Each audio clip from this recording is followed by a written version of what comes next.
بسم اللہ الرحمن الرحیم۔ السلام علیکم ورحمۃ اللہ وبرکاتہ۔ اچھی موت کی نشانی۔ رسول خدا صلی اللہ علیہ وآلہ وسلم نے فرمایا کہ موت کا ایک دم آنا افسوس کے لائق ہے کہ مرنے والے نے نہ کچھ کہہ سکا اور نہ کر سکا۔ آپ صلی اللہ علیہ وآلہ وسلم کے زمانے میں کوئی آدمی بیٹھا ہوا ایک دم مر گیا تو کسی نے کہا کیا اچھی موت مرا ہے، نہ کوئی بیماری دیکھی نہ کچھ جان نکلنے کی تکلیف ہوئی۔ سرکار دو عالم صلی اللہ علیہ وآلہ وسلم کو جب اس کا یہ کہنا معلوم ہوا تو آپ صلی اللہ علیہ وآلہ وسلم نے اس آدمی سے فرمایا کہ تیرے پاس کیا ثبوت ہے کہ اچانک ایک دم مرنے سے اس کو تکلیف نہیں ہوئی؟ اگر اللہ رب العزت اس کو اس حال میں موت دیتا کہ وہ بیماری کی تکلیف اٹھاتا تو اس کے سب گناہ معاف ہو جاتے۔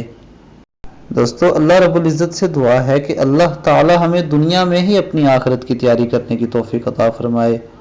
اور آپ سب سے یہ گزارش ہے کہ اگر آپ نے ابھی تک میرے چینل کو سبسکرائب نہیں کیا تو میرے چینل کو سبسکرائب کریں اور بیل بٹن پہ کلک کریں۔ اپنا بہت خیال رکھیے گا۔ اللہ حافظ۔